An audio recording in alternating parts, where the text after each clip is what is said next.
Hello. Indoors today.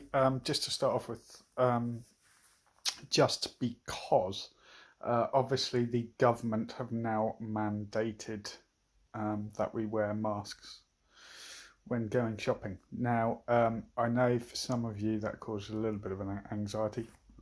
Most of you, a lot of you, are absolutely fine with it. It was just to say, um, if you really do struggle to wear one, you can gain an exemption from it either from GP or from various sources. Or you can wear what's known as sunflower lanyard, which means that the people in the shop know that you can't wear a mask for a medical reason or for psychological reason or whatever. And there's also a card you can get which does pretty much the same thing. It's a little card only the size of a credit card, which will also do the same thing. It will let the staff know that I've just touched my face, what I shouldn't do, but there you go. It will let the staff know that you can't wear one for any given reason. It doesn't matter. You don't need to specify it on there. So yeah, it doesn't mean that you absolutely have to have it. If you've got a good reason not to, then there are ways around that. Thanks to Liz Bentley, who's sent me a link to, who wears a mask, where you wear a mask. It's from a couple of weeks ago actually, but it is still, most of it is still valid. It's really good. Tells you how to wear a mask as well. Which I will show you now. So I've got to do it one-handed because obviously I'm holding my phone. So I have a mask here. This is one we use at work. It looks like a surgical mask, but these are commonly available. These we use at work. We wear at work. So as I said before, when I go to work, we're not allowed into the office until we've had a temperature check on a thermal scanner, and also until we've got a mask on. When we are actually working, we only have to wear the mask when we're within a metre of somebody or sat directly opposite somebody, but actually some people wear them all the time anyway. But the way to put them on, you put them on over your ears, and you don't touch the mask itself, you only touch the strings. Oh, I've got to touch it because I've did it one-handed. You've got to have it over your nose, preferably under your chin as well. They shouldn't be too big. The gap shouldn't be very big here. And the important thing is that you don't keep touching your mask, because what happens is you'll put stuff on your mask and then you'll take your mask off and then you'll touch the outside of it and you've got it on your hands. And the other important thing is, and I say this because I am a freelance virologist for Screwfix. I'm not actually. It's going to take my specs off.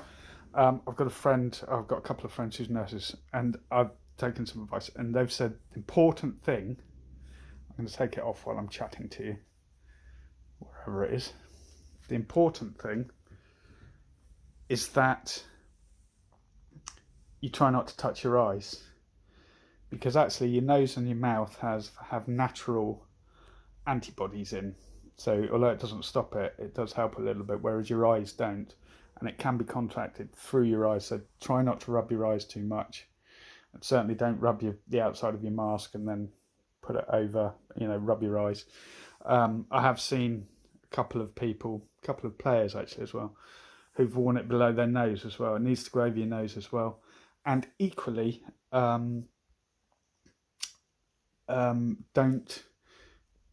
take it off from the front. Take it off with the strings as well. So I'm no expert, but that's how I've been taught to put a mask on and take it off, and how it should fit. You don't have to wear a mask. I call it a mask. It's a face covering. You can wear a bandana, or there's various things you can wear. We've discussed this before in previous vlogs. There are loads of places online that show you how to make them. If you make your own, you've got to wash it though after every use.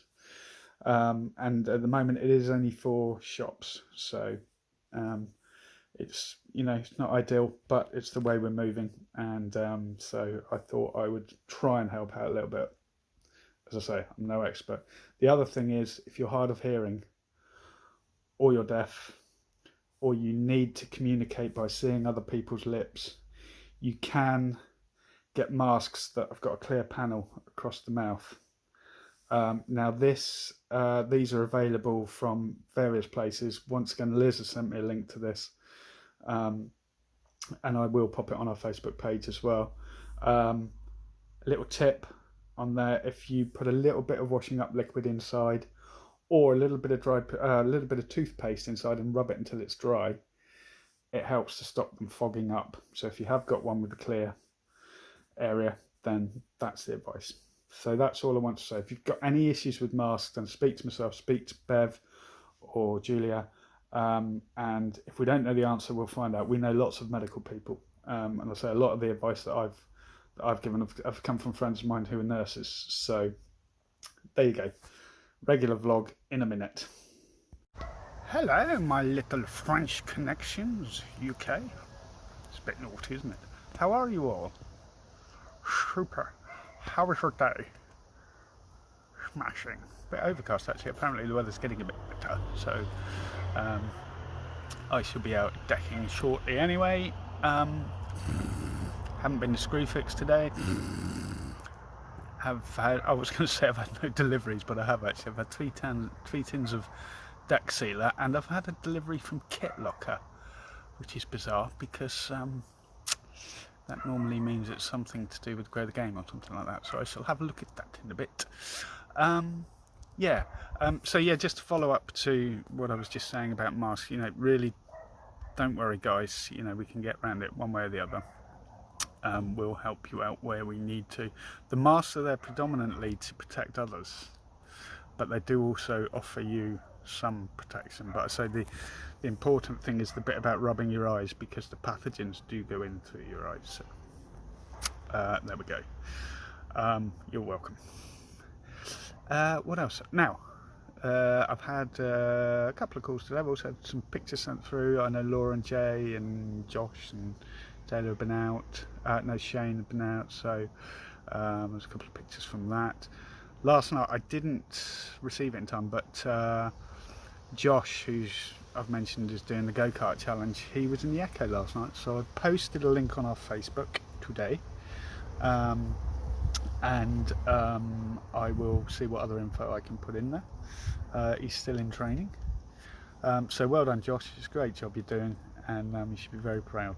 And yeah, I'll keep you up to date on that. I'll give you an update tomorrow on Elizabeth. She's currently going through proton beam treatment, so you remember young Elizabeth who had an issue with her eye. So I'll give you an update on that tomorrow. I'm going to chat to her mum later to find out the latest.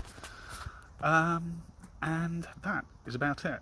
I have said a lot today, but I say it's really, really important, so don't worry about the mask. I know some of you are saying, well, things are getting better now, and the virus is going away and what have you. Because there's more of us out now and more shops are open, it's more important that we try and contain everything. So wearing masks to shops kind of makes sense in that respect. So yeah, there we go. That's it. Jokes to yours. Hello, cat.